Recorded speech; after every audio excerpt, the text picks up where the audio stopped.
Hello, everybody. It's Paula, and I'm here with you today on the Common Book Show. We have Richard and Nessa, and of course, my son Tom on drums. And today, I just want to start with I don't want to read a page. I listened to um, Go Tell It on the Mountain, and I am extremely excited about this book. It's an old book, but um, I just wanted to give a little synopsis because I think it was remarkable. I'm not sure. Did you look that up earlier, Richard, to see when it was written? When it was written or the Yeah. time period? The time period is the early 1900s. I thought it's just what I found out about it is 35, Okay, so I 1935. think it goes up to 35. Some of the people were born earlier than that, but the book is so well written, and it's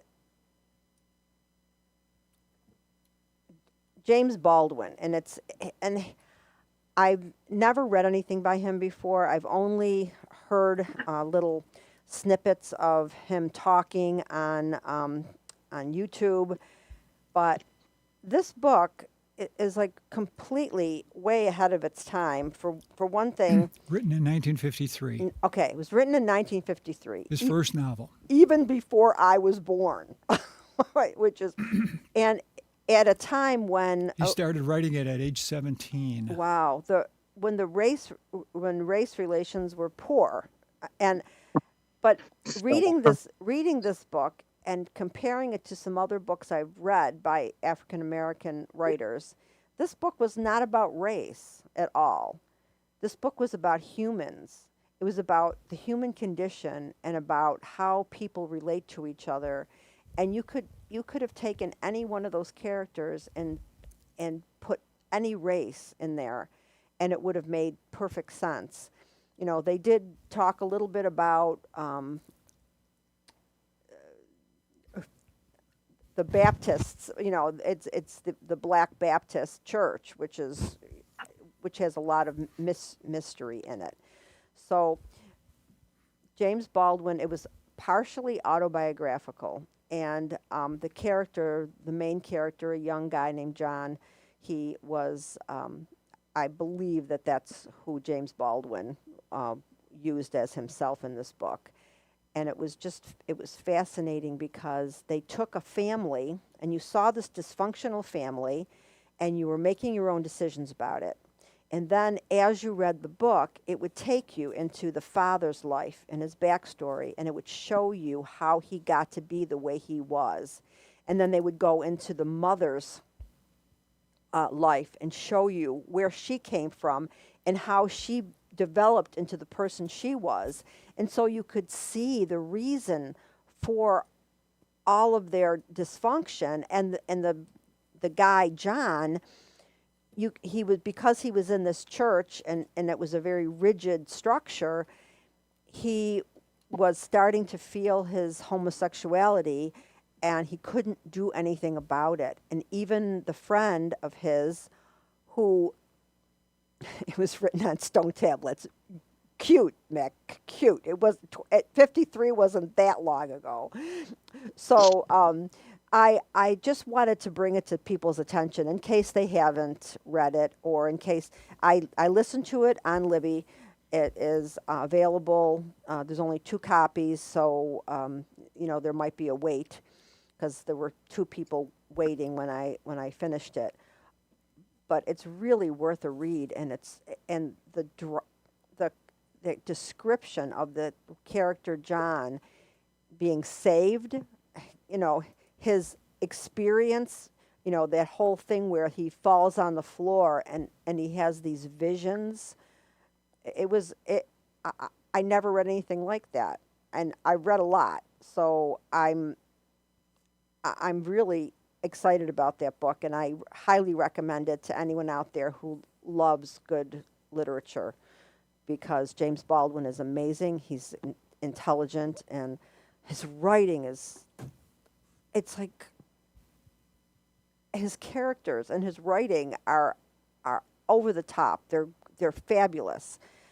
I mean, I think I like this book better than, and I love John Steinbeck. He's my favorite writer. I think I like this better than John Steinbeck, and that's really saying something. So that's where I'm going. And now I started reading in book form.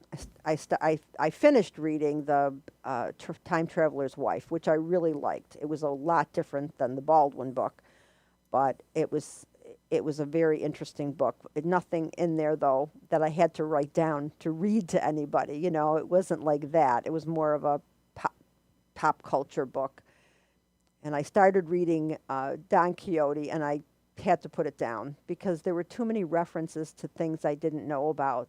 The cultural references in the book were referencing things before the 1600s, and I have very little experience reading books before, like all the literature about the knights errant, and I wasn't getting a lot of the references, and I said, well, I think I'll put that down and try something else. So I take it that wasn't a timeless classic then, if it's not relatable Maybe in future times. maybe people who don't care as much about understanding the references could read it. It was funny. The guy Don Quixote is hilarious. He's so sure that his delusions are real, and he's read so much, and that's, I guess, a good point. He's read so much of this knightly, courtly literature about these knights that go and fight evil. He's read so much of it that it's disturbed his mind. What kind of knights, though? Are they like crusaders? No, Or just ones that more like they go. Knights of the Round Table type thing? Well, Yeah. yeah, Knights of the Round Table. So they go out and they look for people to help. You know, they have this high standard, and they look for people to help. And so he read so many of these books that it messed with his mind, and he wanted to become one of them. And he fashioned his own faceplate because he had some old armor from, I guess, his father's father had this armor, and he just becomes this anachronism in his own time, and it's charming. And I wish there wasn't so much that I didn't know, and that's bothering me. So maybe if you read it and you just read about the other knights that he's read about, and you don't really get curious about the stories, then you can read it. I mean, I love the character. The character's charming.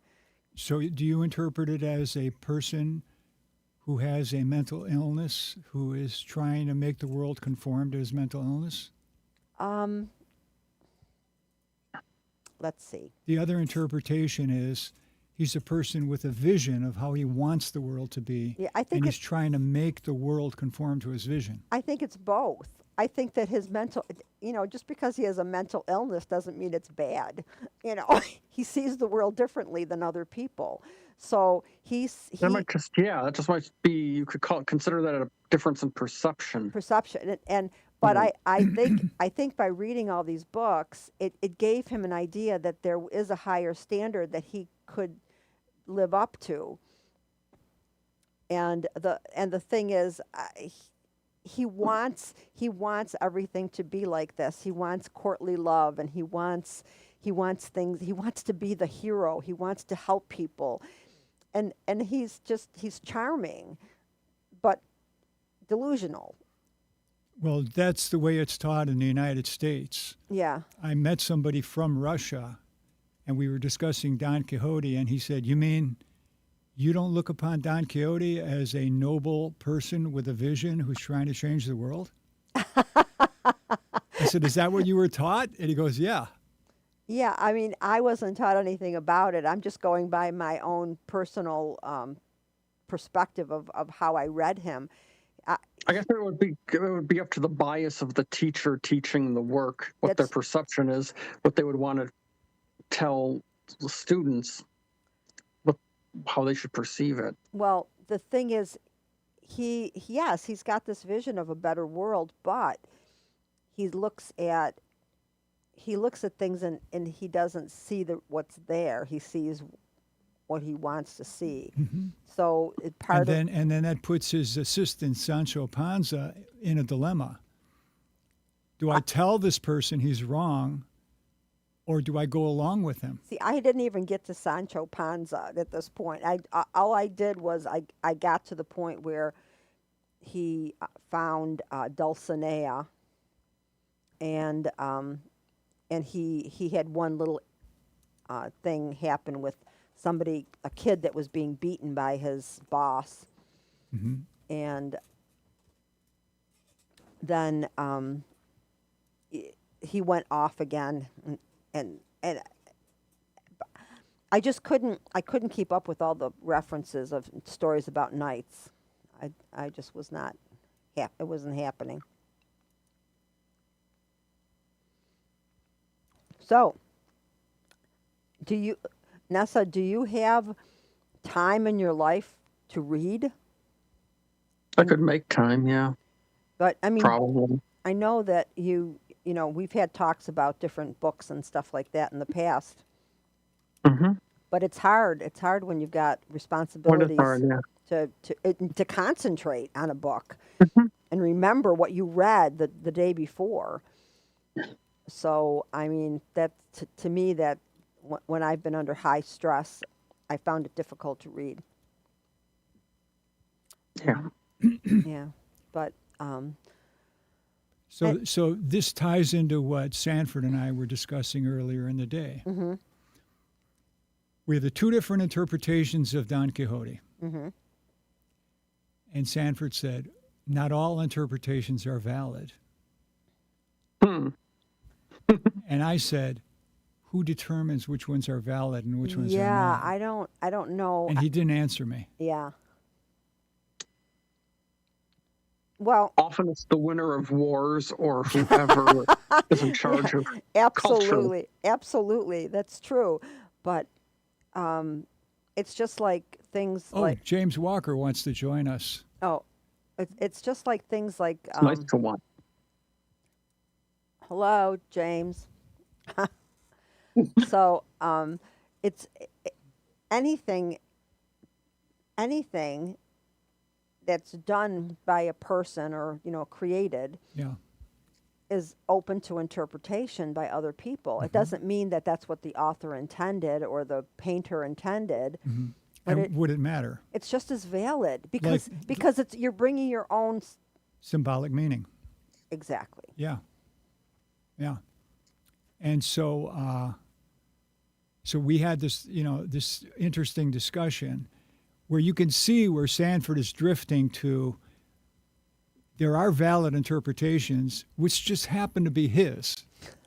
Well, I mean, And I don't know how to make him realize that he's saying that without saying it. yeah, So when I showed him the thing with the banana that's taped to the wall, yeah. that was in the news this week. It sold for $64.5 million. Yes, yes. And I said, what does the fact that it sold for so much indicate about America? And he wrote back nothing.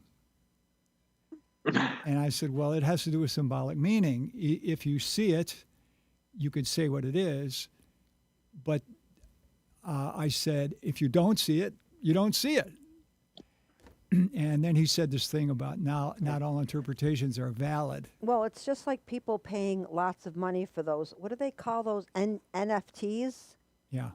Yeah. And they're images on the computer, and all I got to do is click on it, and I can make a copy of it and put it in a file.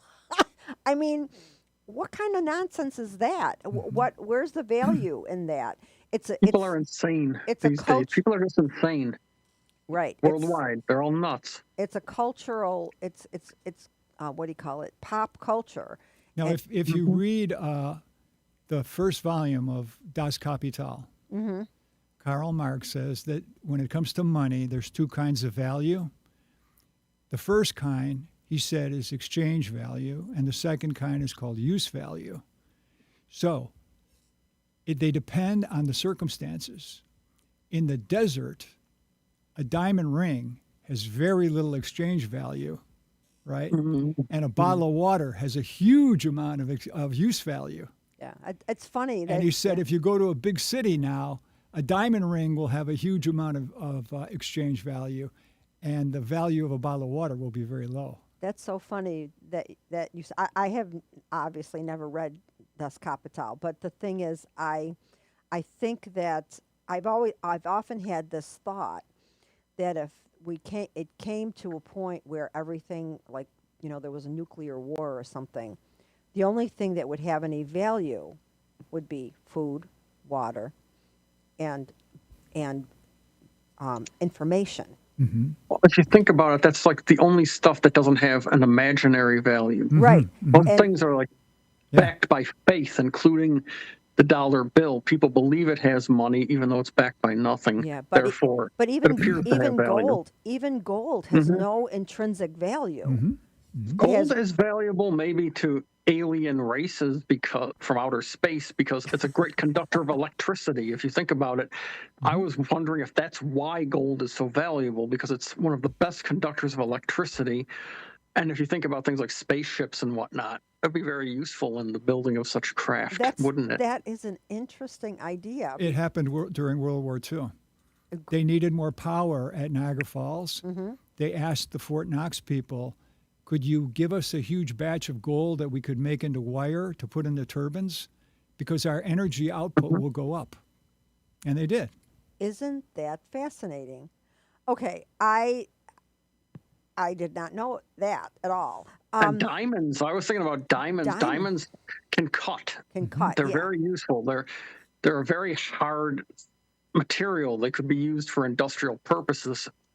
And again, you go back to the thing about space aliens. Well, why wouldn't they want something like that?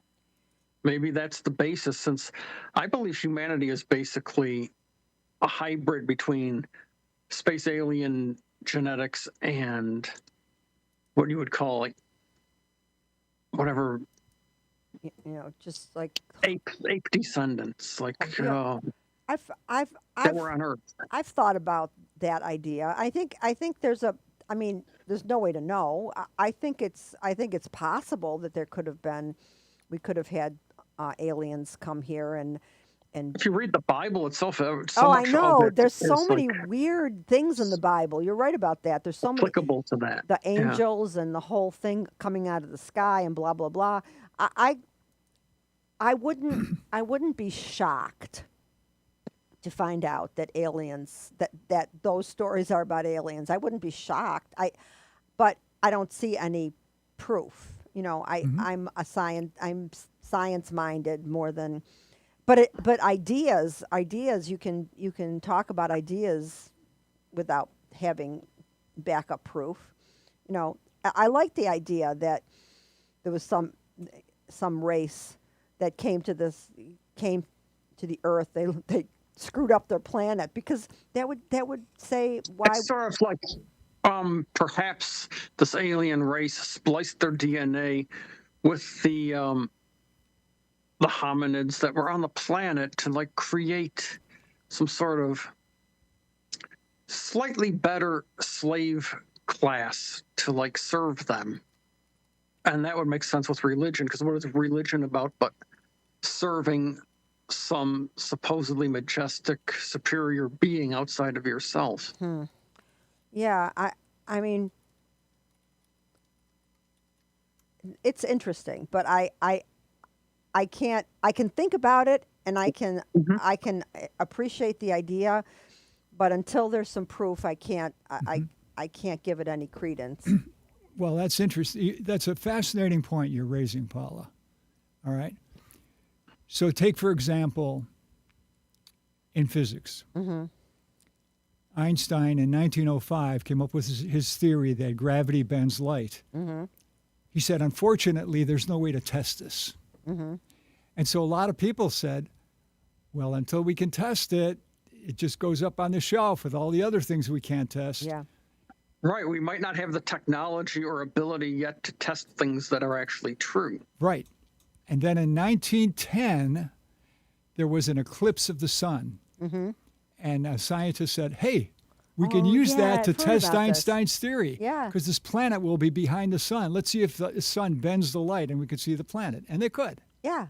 See, that's what I mean. I So mean, ever since that happened, all the theoretical people say, look, don't dismiss it totally. It might come in handy in the future.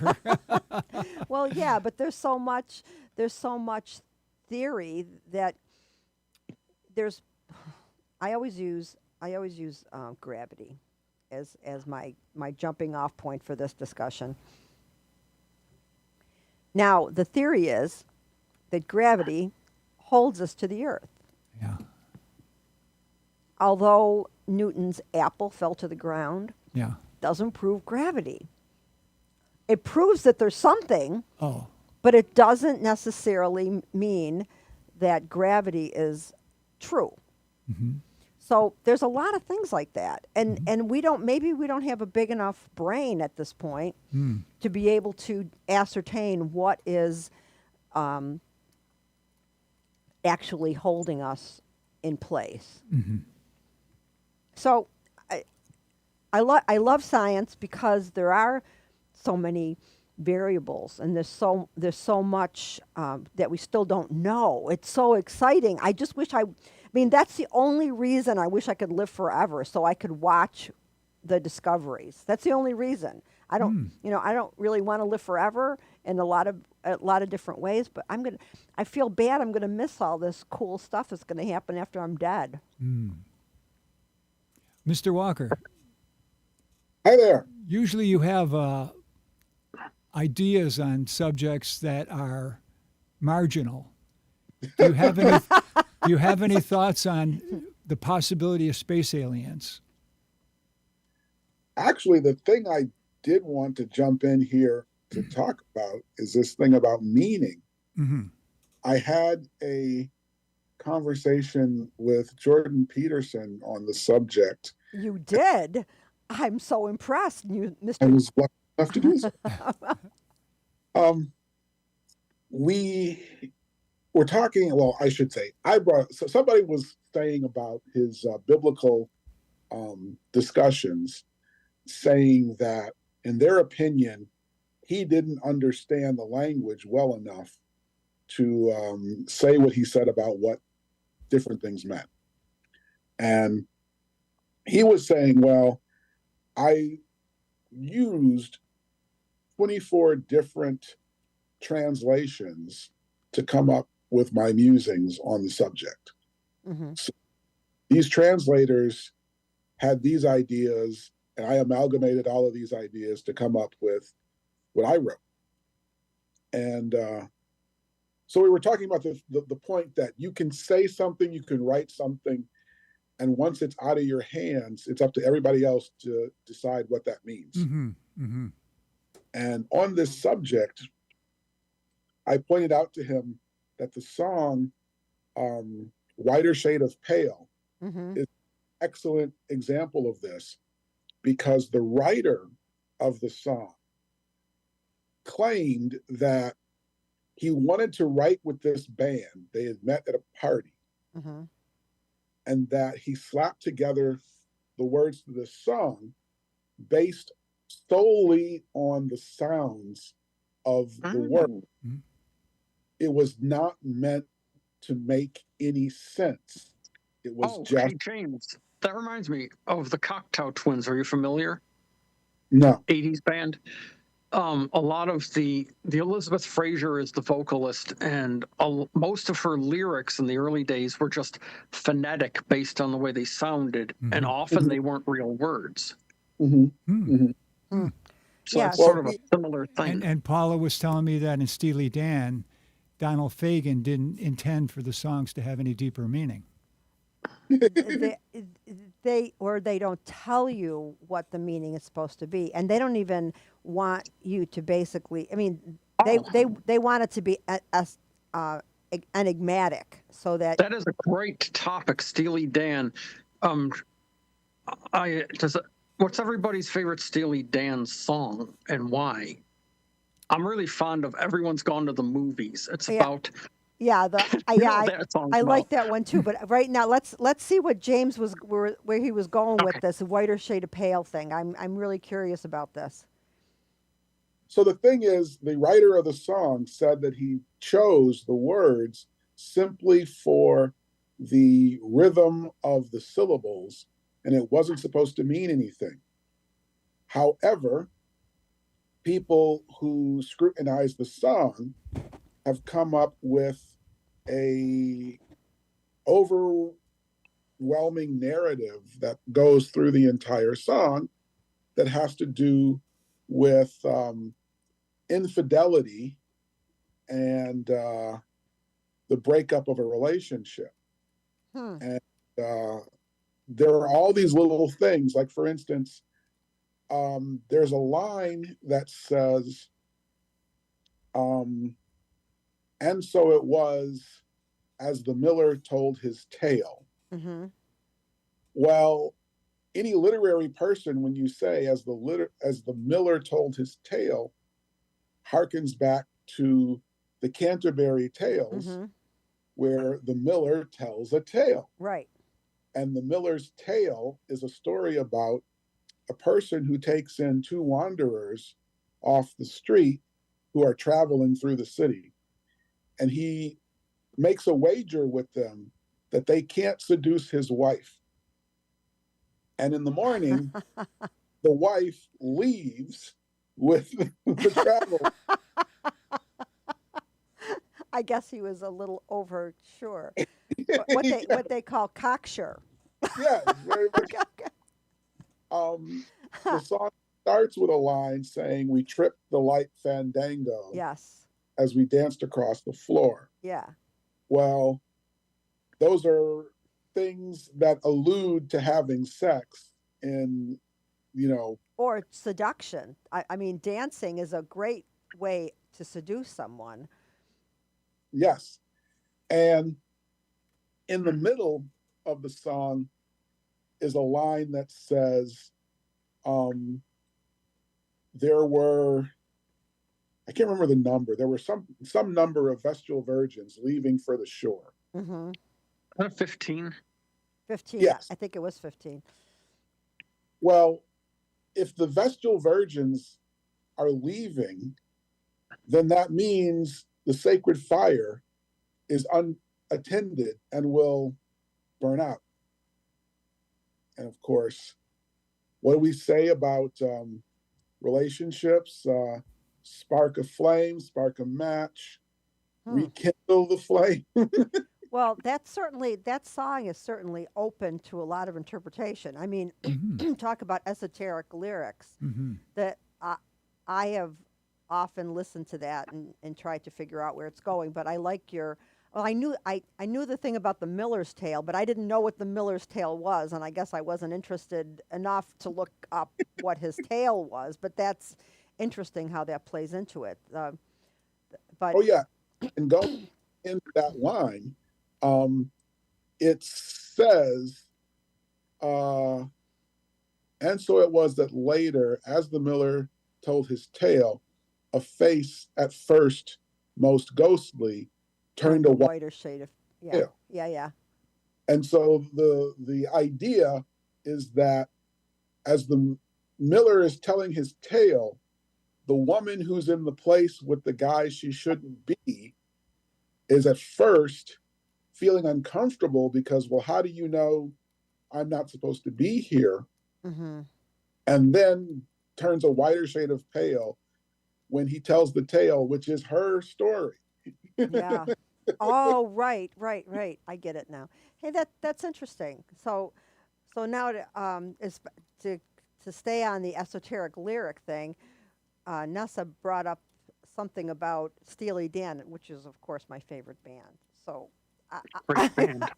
I don't I don't know what I would say is my favorite song. There's so many of them, and sometimes it's because of the lyrics. Most times because of the Hmm. lyrics, but the music too. That Hmm. there's such amazing syncopation in their rhythms, and I love the song Green Ear. Oh, I love the song Green Earrings, but I also love Any World That I'm Welcome To, which is a song for freaks across the globe, because what they're saying is any world that I'm welcome to is better than the one I come from. You know, anyone who's, who goes into a gang, or follows some kind of weird prophet, or does anything because they don't feel accepted or valued in their life. This is their theme song. So, those Yeah. are those are the ones that I gravitate toward. But I'm a huge Steely Dan fan. So anyway, our Richard, we were talking about something. Was that something that was on your list when you brought that thing up about the banana and Sanford? Right. I wanted to give Sanford my interpretation, which is inspired by a cartoon Okay. where two people are looking at it, and one of them says to the other, it says sold, 65.4 million. And one of the people look at the tag, sold, and they look at the artwork and they say, oh, so that's why the Democrats had trouble explaining inflation. And I thought a better caption would be, how is it that there are 7 people that have that much money to bid on this? Yeah. 7 people who have very low, their logic is somehow failing. Hey, you found it. No, Hey, I don't understand. The name of that piece is called Comedian. Interesting title, isn't it? Yeah.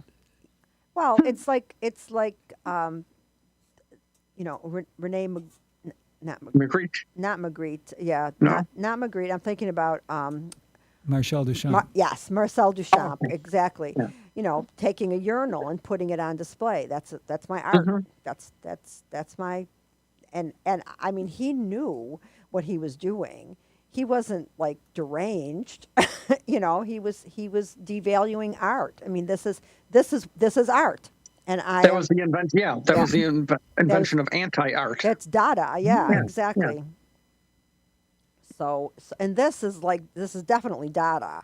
If you're going to put it in the same category, It's interesting. especially Really since remind- it's going to rot. I mean, that banana's a banana.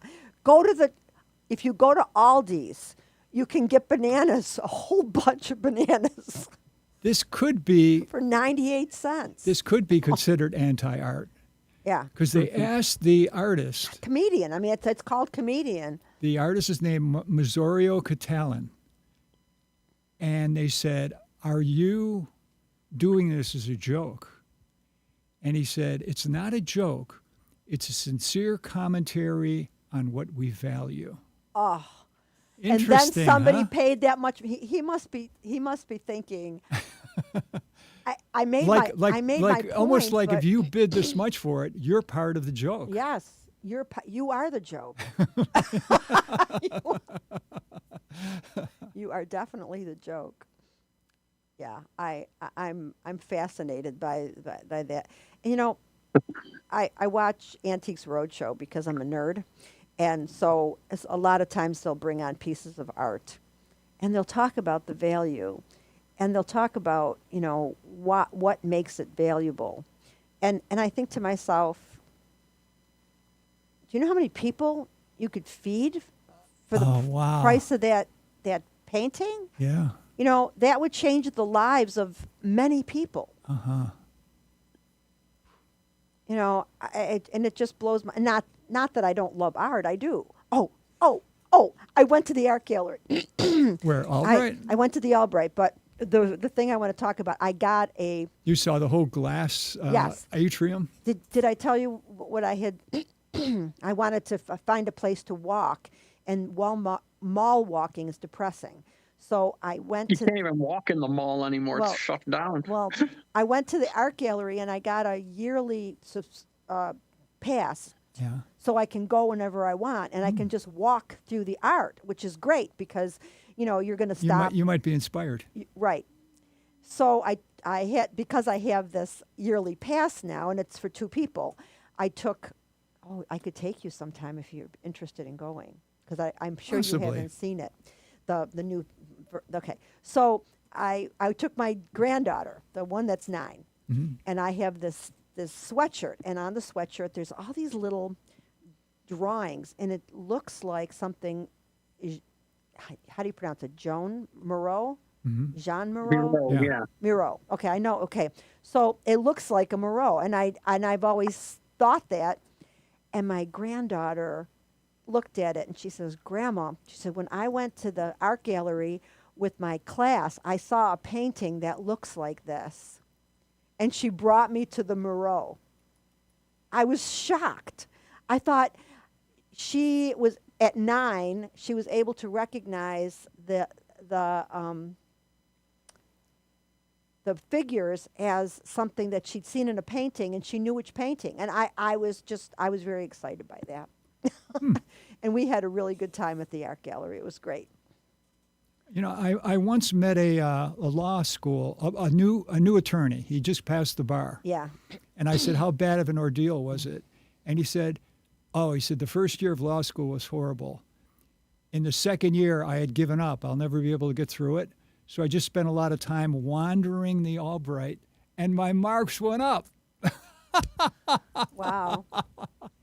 That's something. Yeah, I just feel really enthusiastic about, when I'm walking through art, even if I'm not really stopping and looking. I just get a good vibe in there, and plus there's a lot of stairs, so I can get lots of exercise there, and it's cheaper than joining a gym. And plus I can take people to the art gallery, and introduce them to it. So I'm excited about This is on the screen here, Thomas. VIN 9. This is an example of Miro's art. Yeah, that's the paint. That's the painting. That's at the Albright. That's at the Albright. And so I was pointing out different things on the painting, and there's one at the bottom. There's a little character with a yellow guy, and as you can see, she says, "Does he have pants on?" I'm like, it looks like he does, but apparently he doesn't, But that's the painting. That is the painting, and we spent a lot of time looking at that and talking about all the little things on it. That's funny that you pull up that one. It's a coincidence. But it's amazing. There's a Marcel.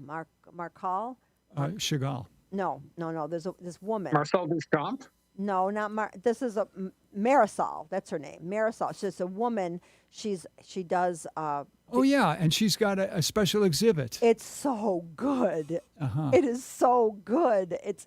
She's still alive, and the Albright said, "Come on, you can set up an exhibit all to yourself." Yeah, she's beautiful, and she's from Brazil. At some point, she resented the fact that she was treated like, like a freak of nature because of her beauty and the fact that she was an artist, and she rebelled against that, and she started doing other things. There was a little film of her, You know why she doesn't say her last name, just her first? No. Her last name is Escobar, like the drug dealer. Yeah, the sculpture. She's got these fish with human faces that just blew my mind. They're just so cool. They're fanciful, but they're also, and you know what? There was something there there were 3 clowns on a rocking chair, and it reminded me of a nightmare I had as a kid. So I wondered if I had seen that at the art gallery as a child, when I was taken with school. But I don't think I ever went to the art gallery in grade school because I went to Catholic school. We didn't have money for stuff like that, But it was so weird because it reminded me of this nightmare I had of these 3 clown figures on my radiator. But so that's my art gallery story. But I was so excited when I thought about walking there instead of the mall. 'Cause you can still go to malls, but there's nothing in them anymore. Right. The Boulevard Mall is like gutted, but you can't walk inside it anymore. You can just go in the outside stores from the outside, like Macy's and Yeah. J.C. Penney's. Yeah, I mean, you could go to the outlet mall in Niagara Falls. That's still open. That one's nice. Yeah, but I don't like being around consumerism. I'd rather be around art. Paula, is this the Three Clowns artwork on Vin 9, Tom? Over here, Oh, Paula. that's Over here. it. You can see it over here. That's it. That's the one. That's Yeah. similar to a nightmare you had. It was similar to a nightmare I had as a child, and they were rocking on the radiator, and I thought I was awake. You know, there's something called Lucid dream? paralysis, sleep paralysis, where you think you're awake when something's happening, and I thought I was awake, and then when I actually woke up, I was shocked that there wasn't anything on my radiator. Maybe I was 8 or something. The name of that artwork is T for 3. Her stuff is really good. We had a great time there. I'm glad I had a chance to take her. I want to take the rest of the kids there. It's fun. But it was different seeing it with a 9-year-old because she wanted to run through everything. You know, she wanted to run through and then stopped at the thing she liked. This one, you know, and then we took off. There's also this modern art thing. It's got 4 eyeballs Yeah. and a mouth, Yeah. and it's projected onto this thing. It looks like there's a round piece in the middle, and then there's it's like 4 pieces that come off this round thing. And the mouth is in the middle, and the eyes Yeah. are on, and it talks, and it says some really rude things sometimes, but very softly. And I swear I just want to stare at that thing. Is it nightmarish? It's like science fiction movie-ish. But Sort of like I want to listen to it. I want to listen to what it's saying because it's saying some rude things. Is it like a biblically accurate angel? Are you No. familiar with those? No, it's just a mouth and eyes. Unless there's some kind of angel I don't know about with just a Well, you mouth. got to see the biblically accurate angel. If whoever does the graphics can find one of those, we should pull that up. I know They have that. a lot of eyes and wings, Yeah. and they don't look like your conventional humanoid No, angel. no. I know they're like the seraphim and the whatever else they have. They're different looking than we imagine modern times. Tom, if you could put up Vin 9, this is it. Oh yeah, and it moves. It's moving and it's talking to you. Yeah, it looks like one to me. Does that look like an angel, Looks like a Vanessa? yeah, it looks like a biblically accurate angel. Yeah. I wonder if that's what the artist intended. That's pretty funny. I never thought of that. It's just because you're looking at it and the eyes they're moving all different ways and the mouth is talking and it's moving, and it's pretty. Oh, yeah. It's pretty freaky. As we come up up to the Xmas season, we should remember that thing is what the Virgin Mary was visited by when being told she was impregnated by Jehovah. Wow. I would have paid attention. A great tree topper. Get Yeah. a biblically accurate angel for the top of your tree. Wouldn't that be Absolutely. nice? Yeah, that'd be great. Yeah, I love that. I do love that thing. I'm gonna because they have like little stools you can pull up and you can sit Yeah. in front of the artwork. I would like to just sit there for half an hour and just watch that thing. Is it interactive? Can you ask it questions? No, it just does its own thing. But it's fascinating. But yeah, so James, where are you today?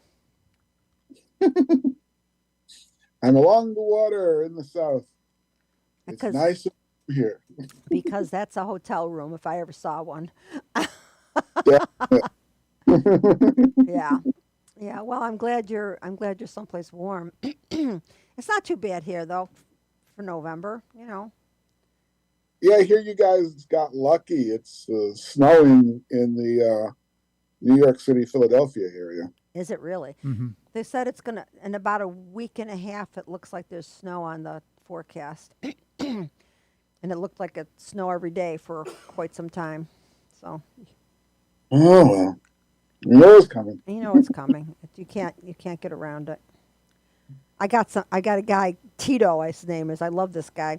He lives in the West Side, and he comes and he shovels for us. So unless there's You mean he comes to your a house? driving ban, yeah, Oh, you mean he comes to shovel your snow? yeah, Okay.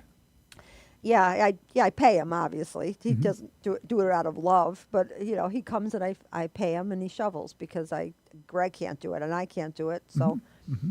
and he's very thorough, and he's a really nice guy, and he's got a regular job. He just does it for extra money. It's good to find people who will help you.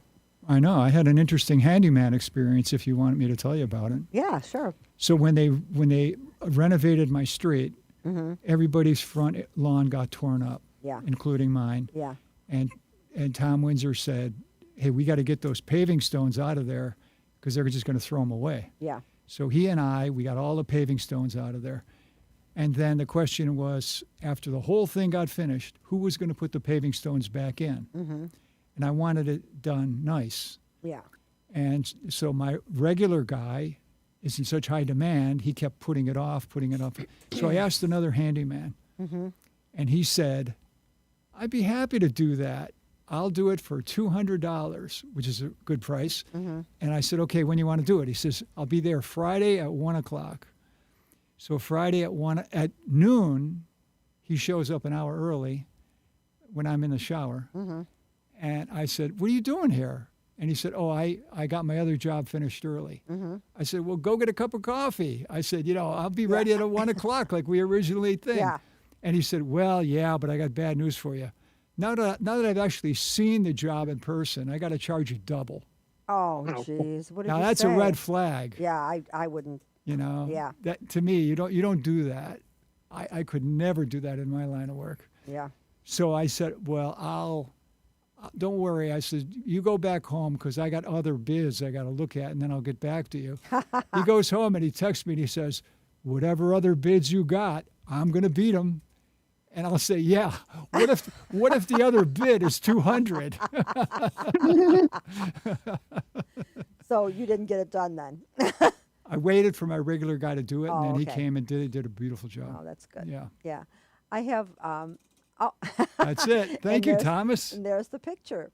Yeah, I know when I get somebody that I like, and it's all about relationship.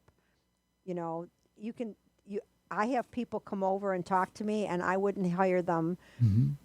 because, first of all, as a woman, if they start talking down to me Mm. or telling me what what I want, Hmm.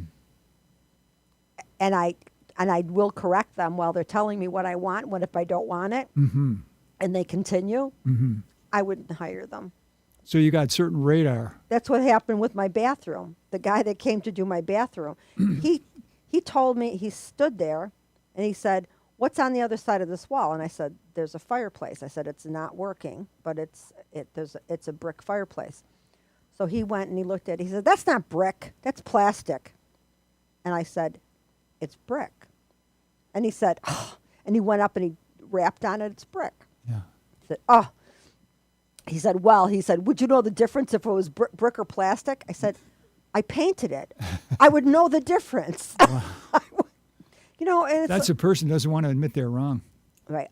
So I didn't. I went with this kid Christian, and he had time issues. He had a very weird sense of what's appropriate time wise, but he did a great job. James, when you have clients who want to use your service, do you have a detector on who to steer clear of? Let's just say, with many years of experience, there are times when I know quickly, pass this cup from my lips. Yeah. I I was just looking through some things a couple days ago, and I came across something that made me laugh because it was a note regarding a person who was looking for services. And I had their name, address, phone number, and a note to myself saying, this person will be nothing but trouble. Was that just from meeting the person, or was what? How did you get that intuition? Well, the thing is this. This was a trans person, Mm-hmm. and I've had it happen more than once where a trans person has another person doing the legwork for looking for their service providers. Uh-huh.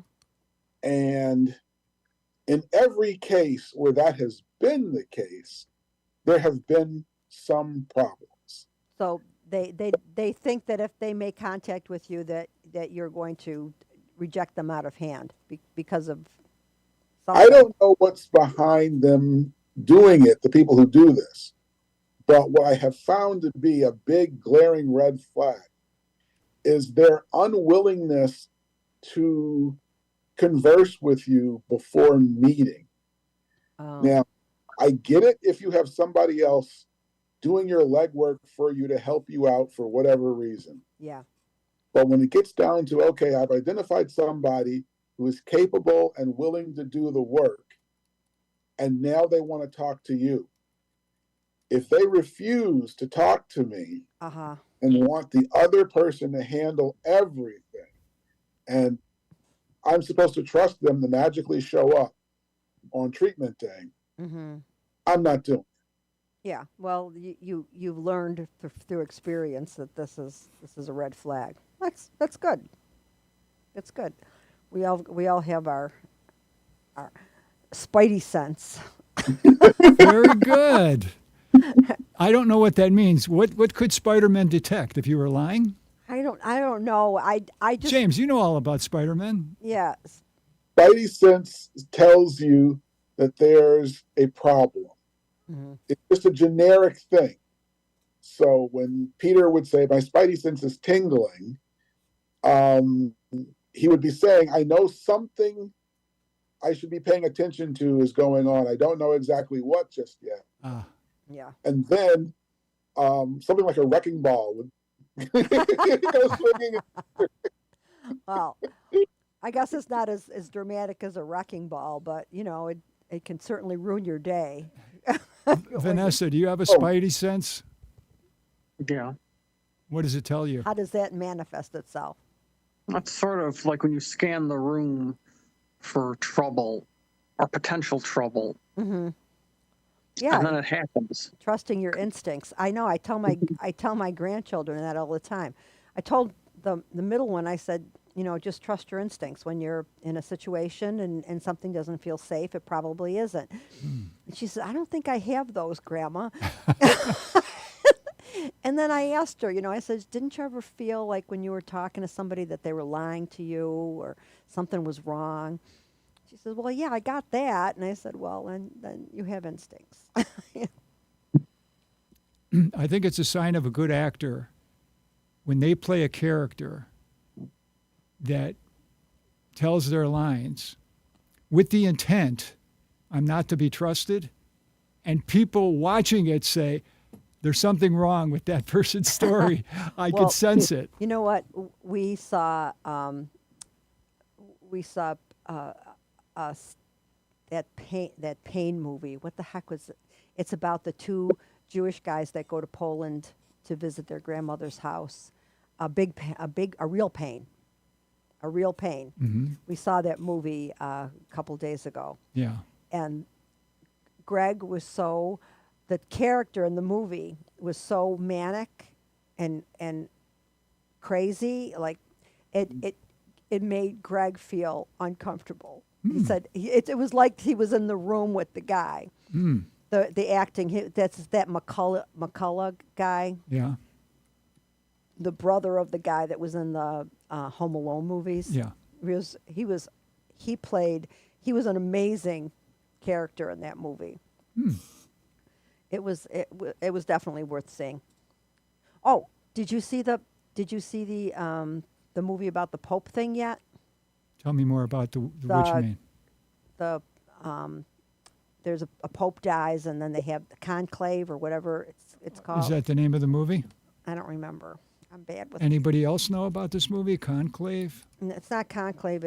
I don't. I think it's called conclave. Actually, now that I'm thinking about it, it's interesting. I mean, I think especially you, because you've been to the seminary and you've been around that kind of mentality. Yeah. It shows all the power hunger of these. Oh, it shows how they select a new pope. Yeah. And it shows the politics. Yeah. And you found it interesting? I found it very interesting, especially considering who they picked at the end. There's a twist at the end. Oh, the movie keeps you guessing as to. There's a twist at the end. There's so much politicking in this, and people are like underhanded and stabbing each other in the back, and the guy that ends up well, if you want to see, I think you would enjoy this movie just because of the Catholic thing. I'll put it on my list. Yeah. Does anybody else have a movie they'd like to recommend? Yeah. No. We go to. If you're on the Pope tip, then you can add to that the comedy "The Pope Must Die." Is that an older movie? Yeah, it's a Bobby Coltrane movie that makes fun of the whole thing. The conclave reaches its decision, and they have to communicate to this secretary to write down the name of the new pope. But the secretary is really old and keeps asking the guy how to spell the name. And at the end, he's supposed to be spelling Albini. And he says, "And what's that again?" And he says, I said I. And so the secretary writes, I-Z-I, Albanese.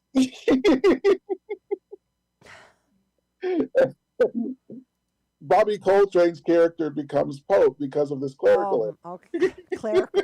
Well, yeah, I liked the movie more than Greg did. Greg said he liked it. He said it was like a B-, though, so he was giving it a a lower grade. What grade did you give it? I thought it was probably, there wasn't much story. It was all the politicking around it, so I gave it like a B. Oh. Yeah, so it wasn't, I didn't leave there feeling elated. Like when you see a really good movie and it almost changes the way you see the world. Wow. Yeah, but it was interesting. Here's an interesting quote. There are three kinds of movies: a door, a window. Oh, forget it. I can't remember the third one. Oh. I should have written that down. All right, we've got a minute and a half. So, does anybody have anything that they wanted to cover today that we didn't cover? Okay. How about you, Tom? You got anything to say? All right. So, just continue reading, and I wish people would read more, because it makes me sad that they're not reading more. And I wanted to say, on Prime Video you can get different great courses, which I think is amazing, because it's free access to the great courses. And I'm listening to the Ancient World or something right now, and it's fascinating. So you too can do these things that Greg finds boring. But not everybody likes the same stuff. What can you do? Okay. I'm not going to do a countdown, but we're like at 19 seconds. So everyone, thank you for coming. Thank you for being here. Thank you for being here, Tom, to engineer the show. And it's been it's been fun. Thanks.